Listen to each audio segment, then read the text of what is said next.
anunciada a principios de octubre, la aceptación del presidente Guillermo Lasso ha tenido una baja considerable cuando ya ha cumplido más de 4 meses en el ejercicio del poder.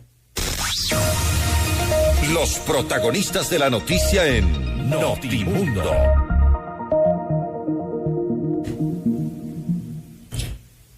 Y saludamos a esta hora a la socióloga Paulina Recalde. Ella es directora de Perfiles de Opinión. Socióloga, muy buenas tardes, noches ya, y gracias por acompañarnos en este espacio. Buenas noches, gracias por la invitación. Hola a todas y a todos quienes nos escuchan. Revisemos pues las cifras de aprobación a la gestión del gobierno del presidente de la República específicamente y de la Asamblea Nacional. De acuerdo a esta encuesta, a la última que ustedes han realizado, que se hizo a principios de este mes de octubre. Iniciemos pues con la percepción de la gente que ha sido encuestada acerca del presidente Guillermo Lasso, que al inicio de este gobierno pues llegó a tener una aceptación bastante alta, que incluso llegó a sobrepasar el 70% según algunas encuestadoras, lo que sería una de las más altas desde el retorno a la democracia. Revisemos pues entonces cuándo se realizó esta encuesta específicamente y cómo está compuesta la muestra.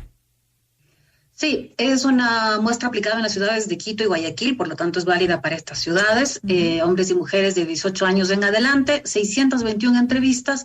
Esto nos permite tener un margen de error de más o menos 4 y fue aplicada entre el 2 y el 4 de octubre. Es una encuesta que le pertenece a Perfiles de Opinión. Hago la aclaración, sí, de que las cifras efectivamente del presidente Lasso fueron altas, como usted bien señala, pero no son las más altas que ha tenido el país, porque recordemos que cifras de arranque tanto del expresidente Correa como del expresidente Lenín Moreno tenían niveles similares. Entonces, los dos indicadores fundamentales tienen que ver con la calificación a la gestión y la credibilidad del mandatario. En cuanto a la calificación a la gestión, en este mes el 3% la califica de muy buena, 31% de buena, 48% de mala, el 13% de muy mala y el 6% restante no responde. Lo importante acá es cómo se lee acumulando las categorías y la tendencia. Si acumulamos las categorías positivas, muy buena y buena, entonces es el 34% el que califica positivamente la gestión del presidente Lasso, y en términos de tendencia, al 13 de julio tenía el 74%, hubo un descenso ya entre julio y agosto del 74% al 64%, y este descenso que mostramos ahora, que es realmente pronunciado, del 64% al 34%. Esto en lo que se refiere a la gestión del mandatario. Luego, el otro indicador, que de hecho yo considero que es realmente el que denota más claramente el capital político de un actor político, de un presidente. Cuando se habla de la gestión. El de la gestión es el que acabo de mencionar, la credibilidad, que es lo que voy a dar ahora. Pero más importante es la gestión o la credibilidad. La gestión, porque ya se está analizando lo que está haciendo con referencia, obviamente, a las promesas de campaña y el proyecto por el cual, digamos, los ciudadanos votaron. Vamos a decir así, las cifras de calificación a la gestión están de algún modo evaluando al conjunto del gobierno. Las cifras de credibilidad tienen que ver con el capital individual, personal, que tiene un actor político, en este caso el primer mandatario. Hagamos esta distinción, dos cifras importantes, pero que la de la credibilidad alude más al capital personal, individual del mandatario. En ese caso, entonces, el 28% cree en el presidente Guillermo Lasso, 66% no le cree y el 6% restante no responde a esta pregunta. En Quito es el 34% que le cree, en Guayaquil el 24%, es decir, algo menos de la cuarta parte. En términos de evolución, en mayo tenía el 68%, en julio el 70%, en agosto el 59% y ahora este 28%. Es decir, los dos indicadores calificación a la gestión y credibilidad han sufrido un descenso abrupto, muy pronunciado en esta encuesta aplicada en las ciudades de Quito y Guayaquil. Paulina, se ahondó un poco sobre el por qué estos resultados, es decir, tiene relación con el proyecto de ley creando oportunidades que fue entregado a la Asamblea Nacional, tiene relación con la inseguridad que se vive en el país, con los problemas que hemos tenido, que seguimos teniendo en las cárceles, con esta masacre que se dio en los últimos días, con la situación que estamos viviendo nuevamente con un estado de excepción. ¿Con qué tal vez se profundizó, digamos, por qué esa percepción de los ciudadanos? Sí, tanto a quienes califican positivamente como a quienes califican negativamente preguntamos por qué esta calificación, ¿no? Es una pregunta abierta, quiero decir que nosotros no le damos las respuestas al encuestado. Entre quienes calificaron negativamente en este mes, el 24% nos dice que es porque no ha hecho nada y no hay mejoras para el país. El 16% menciona por la ley en contra de los trabajadores. Queremos creer que entonces se refieren a la ley presentada en el legislativo. El 15% no cumple sus ofrecimientos de campaña. El 10% trabaja solamente para ricos, millonarios, empresarios. Y luego las cifras por debajo de esto ya tienen cifras por debajo del 10%. Entonces, vamos a decir que tiene que ver con que la población percibe que no hay trabajo, que no hay gestión, tiene que ver con que se ha asumido una afectación a los trabajadores con la presentación de la ley y con que hay un beneficio para un pequeño segmento, esto que están diciendo para los ricos, millonarios y empresarios. Esto podría estar explicando en términos de las respuestas de los encuestados el por qué esta afectación. Pero también hay que señalar, como bien usted decía, que se trata de justo una medición en un mes, en un periodo de tiempo realmente crítico para el país. La masacre vivida en la cárcel podría explicar por qué hay más afectación también en la ciudad de Guayaquil. Esto incrementa la sensación y la preocupación de la inseguridad y de algún modo proyectó una falta de liderazgo, una falta de control sobre una situación de esta naturaleza.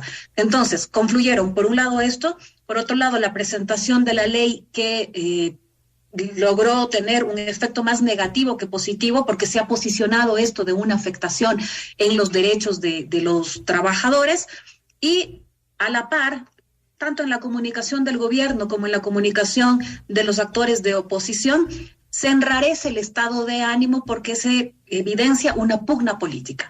Esto lo que hace es proyectar inestabilidad en el país. Entonces, con estos elementos, lo que estamos es asistiendo a un escenario que choca con las expectativas de arranque que tuvo. Que eran bastante altas.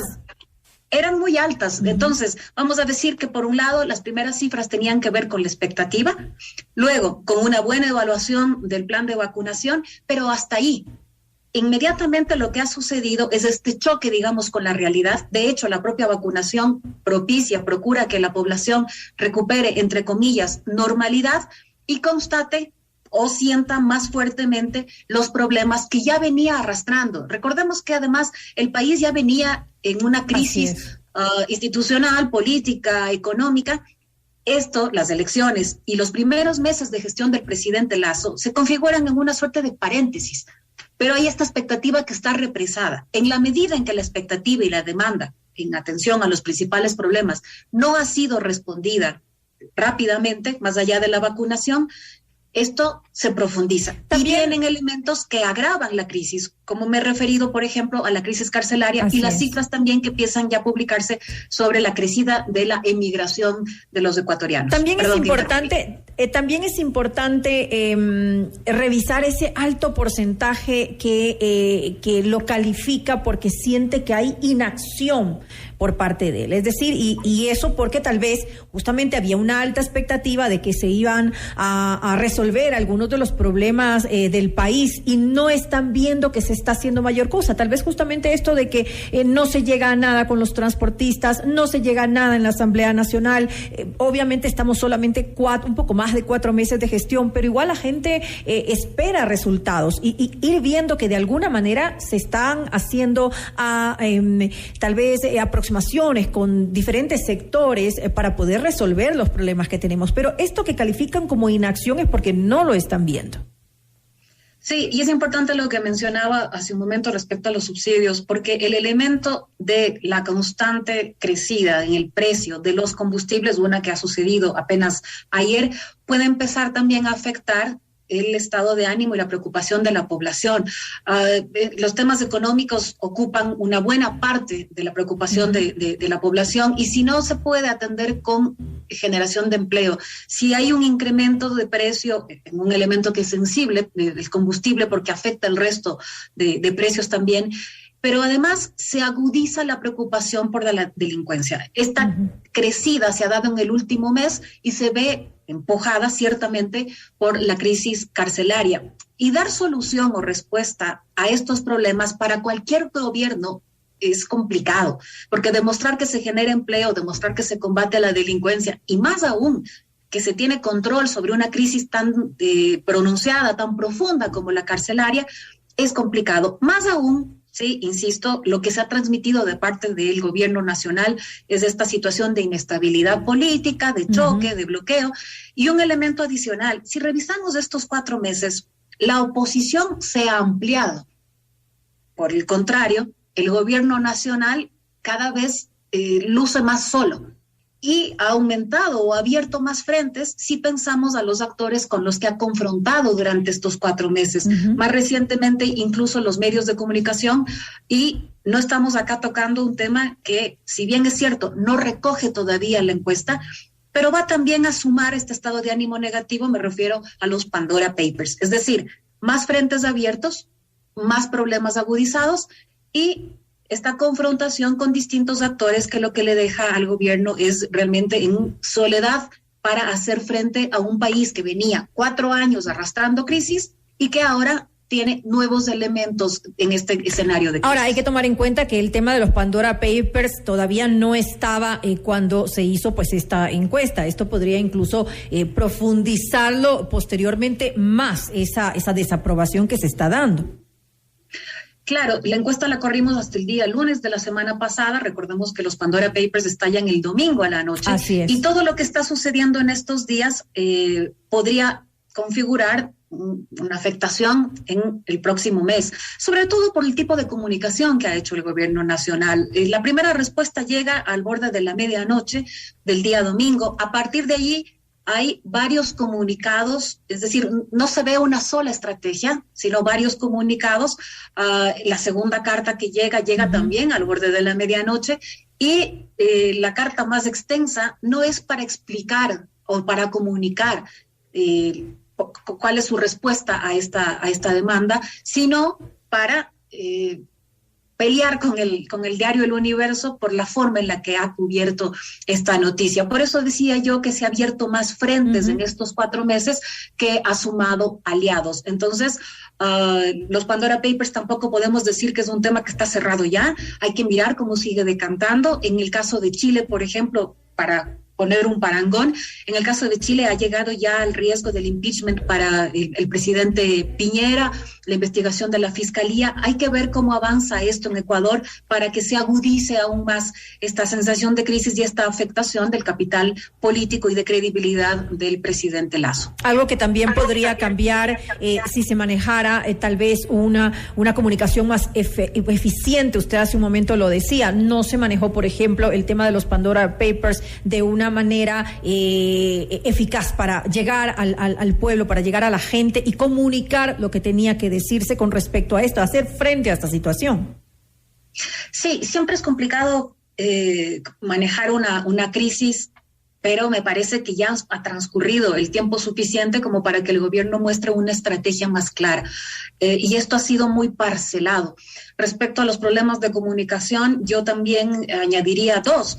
El primero, que tiene que ver con el plan de vacunación, que si bien es cierto, fue comunicado en su momento mientras estaba transcurriendo, pero no fue suficientemente capitalizado, porque en la misma semana en la que estaban anunciando el haber llegado a la meta, ya estaban hablando también de bloqueo y de pugna con el legislativo. Es decir, el propio gobierno estaba enrareciendo el estado de ánimo. Y el siguiente tiene que ver con la ley Creo, porque el hecho de que la población ahora esté diciendo como elemento por el que califica negativamente esta afectación a los derechos de los trabajadores o esto de gobernar para los empresarios, en fin, lo que delata es que la comunicación no logró transmitir promesas, no logró transmitir ventajas, y por el contrario, lo que ha calado en la población son los cuestionamientos que hiciera respecto a la crisis, tanto los movimientos sociales como los sectores políticos de oposición. Acá tenemos 3 ejemplos.